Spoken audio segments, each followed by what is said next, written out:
السلام علیکم دوستو، میں ہوں حسن اختر۔ امید کرتا ہوں تمام دوست احباب، بہن بھائی اللہ پاک کے فضل و کرم سے خیر و عافیت سے ہوں گی۔ دوستو، آج کی اس ویڈیو میں میں آپ کو ماہ شعبان کی 15ویں تاریخ یعنی شب برات کے بارے میں بتاؤں گا۔ ماہ شعبان کی 15ویں تاریخ کے بارے میں آپ کو آج حدیث مبارکہ کی روشنی میں بتاؤں گا۔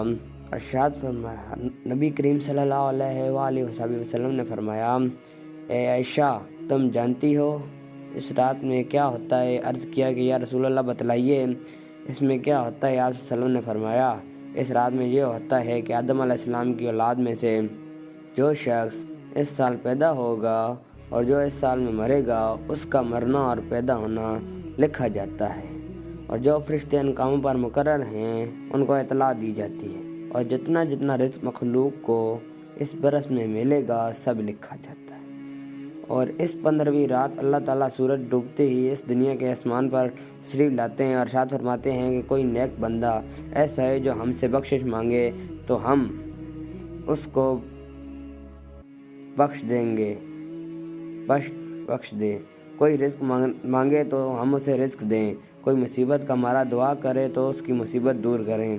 اسی طرح صبح ہونے تک ارشاد فرماتے ہیں، بس بندوں کو چاہیے کہ اس رات میں خوب عبادت کریں اور اپنے گناہوں کی معافی مانگے اور 15ویں تاریخ کو روزہ رکھے، اور اللہ تعالیٰ اس رات میں اپنی مہربانی سے بے شمار بندوں کو بخشتا ہے، مگر کافر، مشرک، کینہ رکھنے والے کو اور قاتل کو نہیں بخشتا۔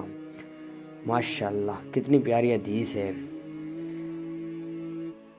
ایک اور حدیث میں آتا ہے، ام المومنین حضرت عائشہ صدیقہ رضی اللہ تعالی عنہا ارشاد فرماتی ہیں کہ ایک رات میں نے حضور صلی اللہ علیہ وآلہ وسلم کو اپنے بستر پر نہ پایا، تو میں حضور صلی اللہ علیہ وآلہ وسلم کی تلاش میں نکلی، تو میں نے آپ صلی اللہ علیہ وآلہ وسلم کو جنت البقیع میں پایا کہ آسمان کی طرف حضور صلی اللہ علیہ وآلہ وسلم نے سر اٹھایا ہوا تھا۔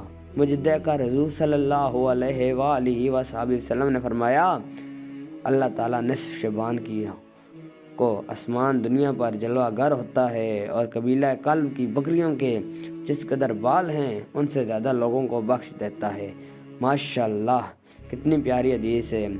تو آپ بھی شب برات قریب ہے، آپ اس دن کو مذاق میں نہ گزاریے گا اور اس دن خوب عبادت کیجیے گا اور روزہ بھی رکھیے گا، اور اپنے لیے اور پھر امت مسلمہ کے لیے دعا کیجیے گا، اور اپنے پیارے پاکستان کے لیے دعا کیجیے گا، اور فلسطین کے مسلمانوں کے لیے بھی دعا کیجیے گا اور خوب عبادت کیجیے گا۔